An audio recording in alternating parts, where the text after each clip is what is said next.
చాలు, నాకు ఈ నెల 20,000 వచ్చినాయి, లేదు నాకు ఇంకో 10,000 ఎక్స్ట్రా వచ్చినాయి, మీరు ఇచ్చారు, మీ అందరికి భోజనాలు పెడుతున్నా, మీ అందరికి బట్టలు పెడుతున్నా, మీ అందరికి కానుకలు ఇస్తున్నా అని చెప్పే పాస్టర్ ఉంటే నిజాయితీ పాస్టర్ అని చెప్పి నేను ఒప్పుకుంటానండి. ఇలాంటి వాడు ఎక్కడైనా ఉన్నాడా?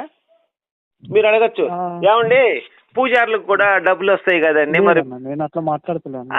మీ జనరల్ గా మీరు అడిగే, నన్ను చెప్పనండి, ప్రతి పూజారికి కూడా డబ్బులు రావండి, ఓన్లీ జీతాలే వస్తాయి. ఇది ఒక్కటి గుర్తుపెట్టుకోవాలి మీరు. పాస్టర్లకు వచ్చేది ఏమన్నా దశమ భాగాలు, పూజారికి వచ్చేది జీతం. ఒక జీతం అంటే స్టేట్ గవర్నమెంట్ లో ఎంప్లాయీ, సెంట్రల్ గవర్నమెంట్ ఎంప్లాయీస్ ఎలా ఉన్న జీతాలు వస్తాయో, ఇప్పుడు ఒక పూజారికి 30,000 జీతం వచ్చింది అనుకోండి, నెలకి 3,60,000 అయితే ఆ 3,60,000 అతను ట్యాక్స్ కడతాడు గవర్నమెంట్ కి. ఆ జీతం ఎందుకంటే బ్యాంక్ అకౌంట్ లో పడుద్ది కదా, పడినప్పుడు దానికి ట్యాక్స్ కడతాడు. ఒక మాట బ్రదర్, నేను చెప్పిన దాంట్లో నిజం ఉందా అబద్ధం ఉందా చెప్పండి. మీరు మీరు చెప్పే నేను తప్పని అనలే, బట్ పూజార్లది నేను అది మనకు అసలు నేను నా ద్వారా లేదులేండి, క్లారిటీ కోసం చెప్తాను మీకు కూడా. ఒకవేళ రేపు పొద్దున ఇదే ప్రశ్న మీ మనసులో వచ్చింది అనుకోండి, ఏమండి ఈయన గోపి అనే అతను మా పాస్టర్ల గురించి మాట్లాడి పూజారుల గురించి ఎందుకు మాట్లాడలేదు అనొచ్చు. ప్రతి పూజారికి కూడా అనగలుగుతా ఒక మాట, ఎందుకంటే ఇప్పుడు మా దగ్గర ఒక పూజారి ఉన్నాడు, పాపం ఆయనకి ఏం గవర్నమెంట్ నుంచి ఏం రాదు. చిన్న చిన్న టెంపుల్స్ అండి అవి గవర్నమెంట్ టెంపుల్, ఎండోన్మెంట్ టెంపుల్స్ కాదు అవి, ప్రైవేట్ టెంపుల్స్. నేను దాని గురించి మాట్లాడట్లేదు. ₹1,00,000 తీసుకుంటే పూజారి కూడా ఉన్నాడు, కానీ ₹1,00,000 నెలకి 12 కష్టపడతాడు.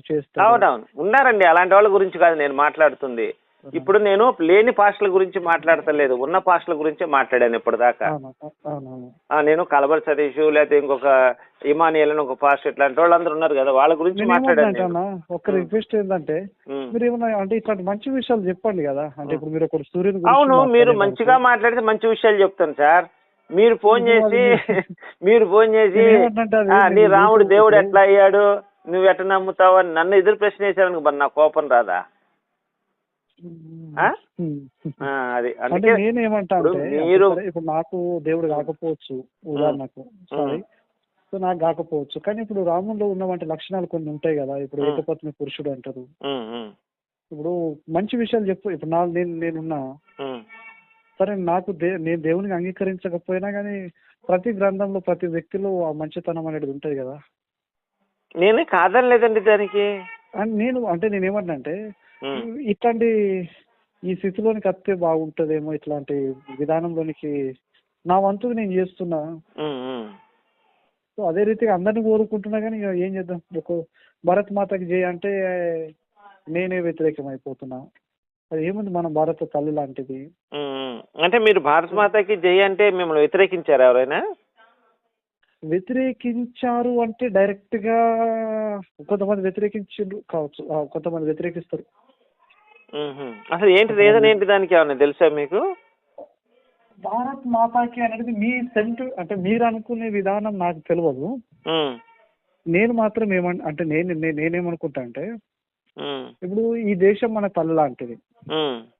ఇప్పుడు ఎవరన్నా కానీ అంటే అది అంటే నేనేమంటున్నా అంటే ఇప్పుడు మేము క్రిస్టియన్ అయినా ఏమైనా కానీ లేదు, మాకు అమెరికాలో నాకు పెద్దది ఇస్తానా కానీ నాకు ఇష్టం అనిపిస్తుందా? ఇంకొక దేశంలో నువ్వు క్రిస్టియన్ కదా, నువ్వు ఇక్కడికి రా, ఇక్కడ నీకు పెద్దది ఇస్తానా కానీ ఇష్టపడతారు ఎవరన్నా?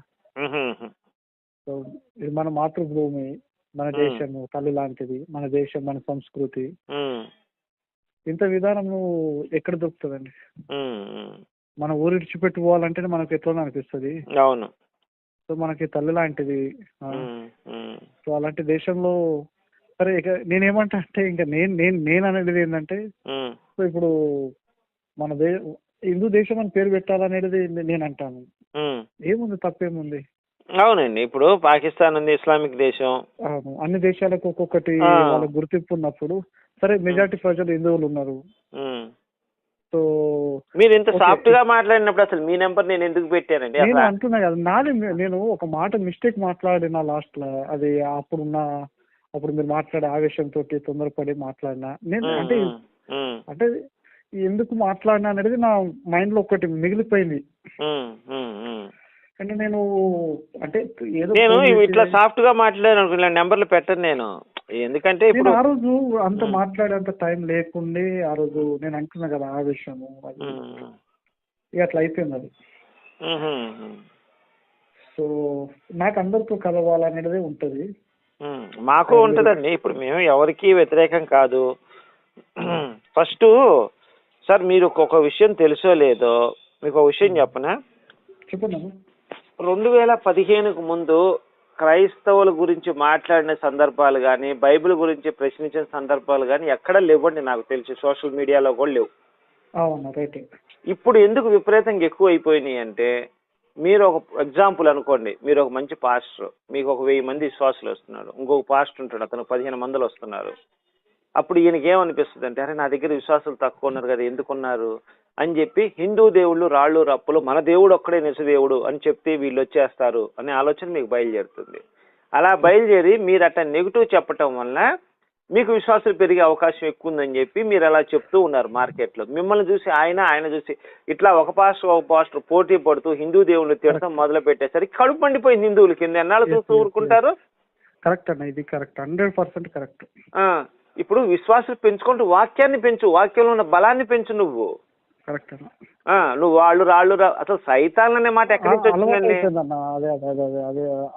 అదే మెయిన్ బాగా చెడ్డ అలవాటు అదే అయిపోయింది. ఇప్పుడు చర్చిలో 190 మంది హిందూ దేవుళ్ళని తిడతారు. నేను కూడా వెళ్ళాను 2-3 సార్లు చర్చికి. అవునన్నా, కరెక్ట్. నా ఎదురుగా హిందూ దేవుళ్ళని తిడుతున్నారు. అసలు వాళ్ళని పూజించకూడదు, వాళ్ళ ప్రసాదాలు తినకూడదు, సినిమాలు చూడకూడదు, బొట్టు పెట్టుకోకూడదు, గాజులు వేసుకోకూడదు. ఏంటంటే బైబుల్ ఎక్కడైనా ఉన్నాయండి బొట్టు పెట్టుకోకూడదు, గాజులు వేసుకోకూడదు అని? ఇదే ఉన్నదన్న ప్రాబ్లం, ఇదే బాగా. తాళిబొట్టు తీసేయండి, సినిమాలకు వెళ్ళకూడదు. ఆ సినిమాలకు వెళ్తే ఈ సినిమా ఏదైనా ఉందండి మంచి సినిమా? ఒక కుటుంబ కథా చిత్రం ఉంది, చూస్తే తప్పే ఉందండి. అన్నా చెల్లెల అనుబంధం ఉంది, పాత సినిమా ఒకటి, అది చూస్తే తప్పే ఉందన్నది. అంటే భూతే ఉంది. ఎన్ని సినిమాలు ఉన్నాయి, కుటుంబ కథా చిత్రాలు ఎన్ని ఉన్నాయి? కుటుంబం మంచిగా ఉండాలని వాళ్ళు చూసింది. అప్పుడు వీళ్ళు ఎట్లా అంటే అట్లా మాట్లాడి కాదండి, నేను చెప్తాను ఎందుకో మీకు. సినిమాలు చూస్తే ఏం జరుగుద్దంటే, పొరపాటున ఎవడైనా హిందూ దేవుడిని నమ్ముకున్నందుకు వాడికి మంచి జరిగిందని ఒక కాన్సెప్ట్ అక్కడ వచ్చింది అనుకోండి, అది క్రైస్తవుల మనసులో నాటుకుపోయి వాళ్ళ ఆ మతం నుంచి ఎక్కడ బయటికి వెళ్తారని ఈ పాస్టర్లకు భయం అండి, వచ్చే డబ్బులు పోతాయని. అర్థమైందా అండి? నేను ఏమనాలి దానికి? ఇప్పుడు మీ చర్చిలో 10 మంది ఉన్నారండి. నేను ఆ చర్చి దగ్గరికి వచ్చి ఏమండి ఇది చేయకండి, ఈ పాస్టర్ మంచోడు కాదు, వెళ్ళకండి నేను చెప్పాను అనుకో, మీకు బాధ వేస్తుందా? ఏదా? ఎందుకు వేస్తుంది? మీకు అక్కడ దేవుడి పట్ల వీళ్ళు విశ్వాసం కోల్పోతున్నారని బాధ కాదండి, మీరు గుర్తుపెట్టుకోవాలి. అంటే మీ గురించి కాదండి, పాస్టర్ల గురించి. వాడు బాధ ఏంటి? అరే 10 మంది విశ్వాసాలు వెళ్ళిపోతే నా పొట్ట కూడా ఎలా నడుస్తుంది, ఇది బాధ. ఇది దేవుడిని నువ్వు దేవుడిని ఏదైనా పూజించుకొని ఏదైనా చావు, నాకు సంబంధం, నాకు ప్రతి నెలా డబ్బులు వస్తే చాలు, నా కుటుంబం బతకాలని ఆలోచన ప్రతి పాస్టర్లో ఉందండి. అందుకని నేను తిప్పలు వచ్చినాయి. కానీ లేకపోతే అసలు ఎవరి గురించి ఎవడు పట్టించుకుంటే టైం ఎక్కడ ఉంటుందండి ప్రజలకి? లేకుండే ఇదంతా అవడానికి కారణం మాత్రం ఏమంటారు, మాట్లాడటం బట్టే. సార్ ఇప్పుడు బెల్లంపల్లి ప్రవీణ్ ఉన్నాడండి, మీరు ఎప్పుడైనా చూసారా అతన్ని? అసలు ఆయన మెరాకిల్స్ చూసారా? యేసు కంటే ఎక్కువ మెరాకిల్స్ చేశాడు తెలుసా మీకు? యేసు పనికిరాడా ఆయన దెబ్బకి? చచ్చిపోయిన వాళ్ళు 2-3 బతికిచ్చాడు పాపం. యేసన్న లాజరస్ ఒక్కడనే బతికిచ్చాడు. కిడ్నీలో కాదండి, కిడ్నీలో స్టోన్స్ వేసి తీయలేకపోయాడండి, బెల్లంపల్లి ప్రవీణ్ తీశాడు తెలుసా అండి? ఒక మాట అన్నా, అంటే అద్భుతాలు జరుగుతాయి అనేది నేను విశ్వాసిస్తాను. కానీ ఈ రకమైన ఈ పద్ధతిలో నేను చూసింది అంటే, ఇప్పుడు హాస్పిటల్కి వెళ్ళిండ్రు, బాగుపడ్డారు, మంచిగా అయ్యిండ్రు, దేవుడు సాయం చేసిండు, అబ్బా ఇది అసాధ్యమైన పని కూడా సాధ్యమైంది దేవుడి ద్వారా. ఒక దేవుడు లేకపోతే హాస్పిటల్లో సరైన వైద్యం రాకపోవేమో, దేవుడైతే ఒక మార్గం తెరిచిండు అనే విధానంలో. మీకు అదే సార్ అవివేకం అంటే అదే సార్ మీది. నేను ఎందుకు చెప్తున్నానంటే, మా ఇంటి దగ్గర ఒకళ్ళు ఉన్నారు సార్, 10 సంవత్సరాలు పిల్లలు పుట్టలేదు వాళ్ళకి. తర్వాత ఆ మెడిసిన్స్ వాడారు, ఈ డాక్టర్ గారు పిల్లలు పుట్టారు. అది దేవుడి మహిమ ఎట్లా అనుకుంటాం సార్? వాళ్ళిద్దరు సంసారం చెప్పితే పిల్లలు ఎలా పుడతారండి? అసలు ఆలోచించండి.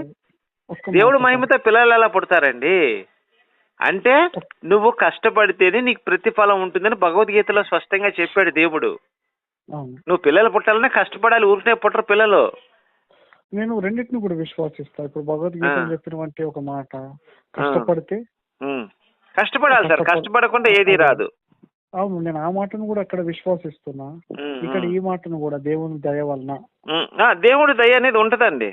ఇప్పుడు మరి అది సార్ అంటున్నా. ఇప్పుడు నేను అన్నిటికంటే దేవుడి దయ కంటే కూడా అదృష్టాన్ని ఎక్కువ మనం విశ్వసించాలండి. మీకు ఎగ్జాంపుల్ చెప్తా. మీరు ఒక షోరూమ్కి వెళ్ళి ఒక చిన్న టీవీ కొన్నారండి, 10,000 రూపాయల టీవీ. వాడు లాటరీ తీసినప్పుడు మీ పేరు వస్తుంది, ఫస్ట్ ప్రైజ్ మీకు వస్తుంది కారు. అంటే మీరు అదృష్టవంతులు, అవునా? మళ్ళీ అదే చీటీ దాని లోపలేసి మళ్ళీ తీయమని చెప్పండి, మీ పేరు వస్తుందా రెండోసారి? తెలియదు. ఇప్పుడు మీరు వెళ్ళారు సార్, షోరూమ్కి వెళ్ళాడు, ఆ చీటీ పెద్ద చీటీలు వేసి దాంట్లో అన్ని పెట్టాడు.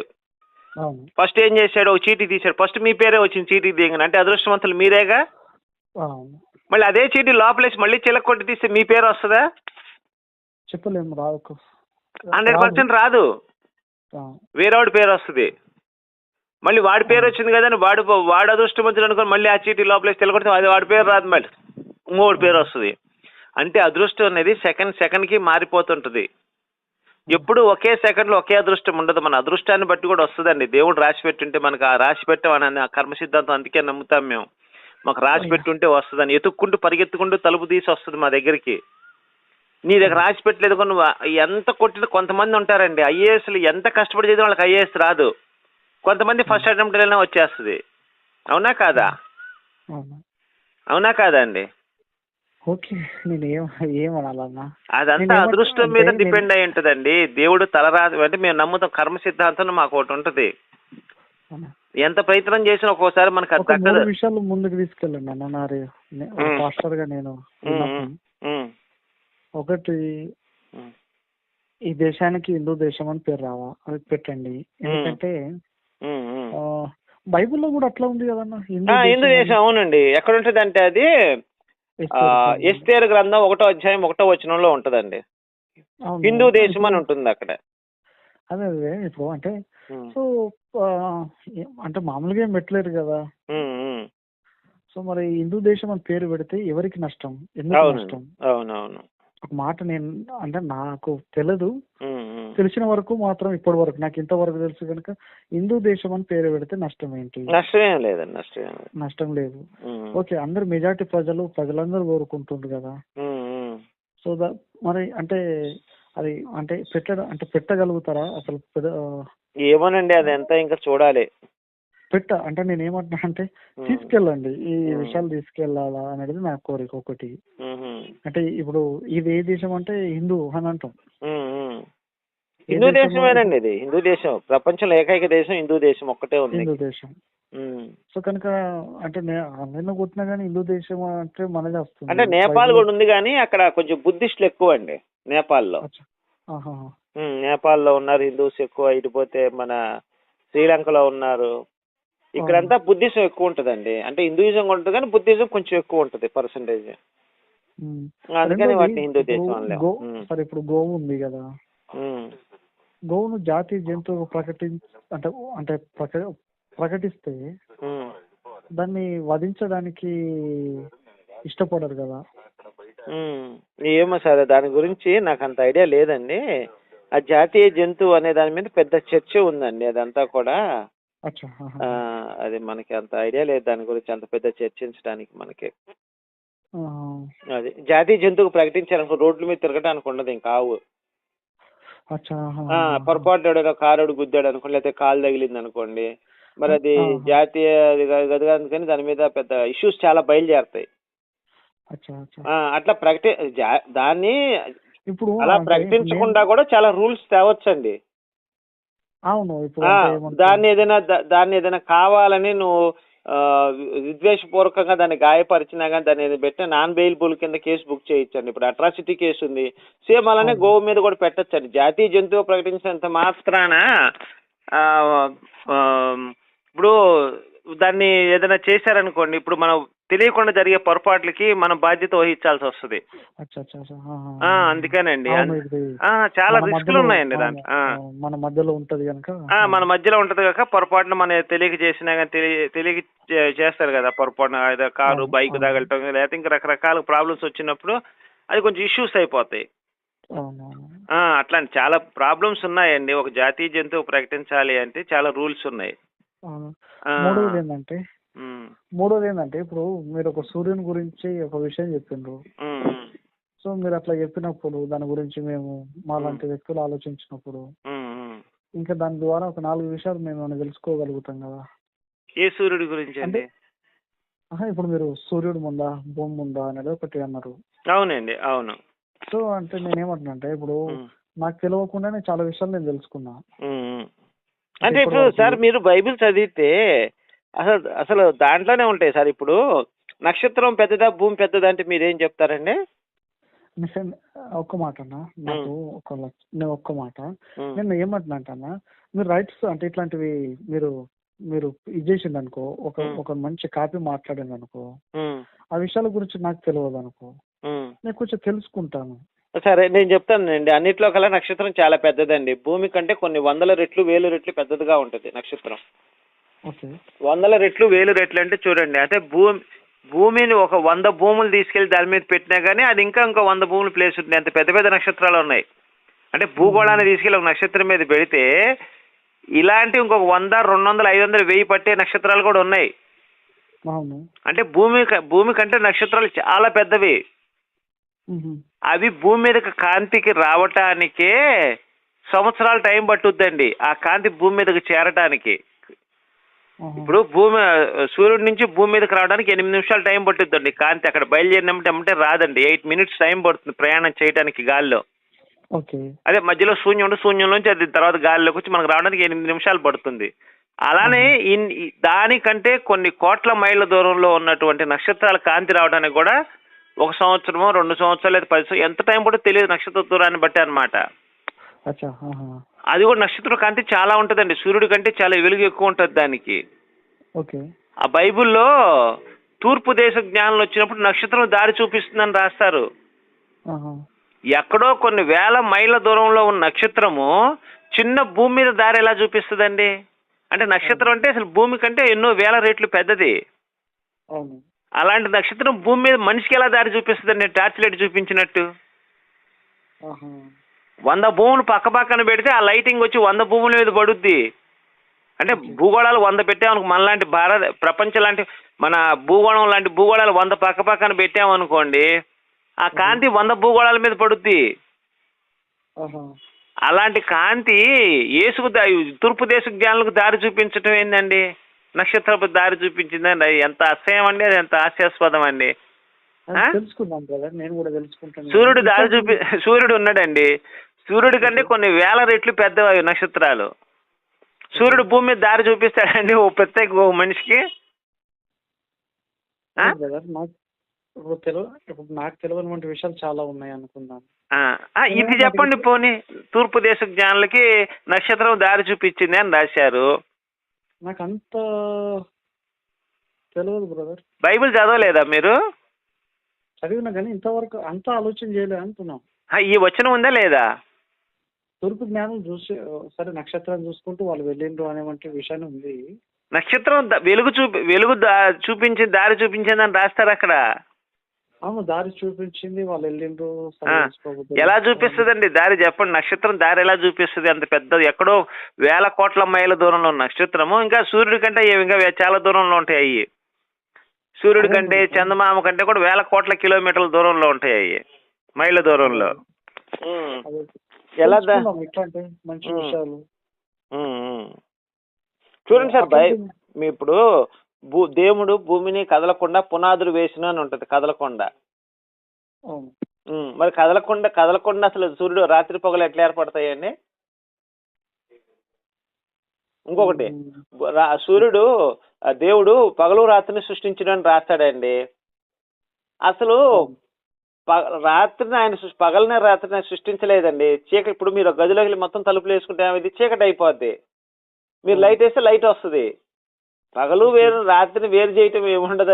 అది అంతా కూడా అజ్ఞానమైన మాటలండి బైబిల్లో ఉన్నవన్నీ కూడా. మీరు చదవండి.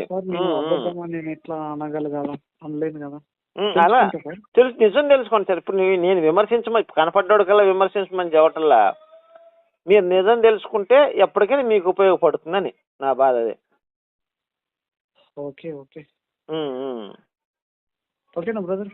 సరే అండి, రైట్ అండి, ఓకే, థ్యాంక్ యూ. కొంచెం నా నెంబర్ ఫిట్ చేసుకోండి. చేస్తాను, నేను చేస్తాను. థ్యాంక్ యూ అన్న. Okay, thank you.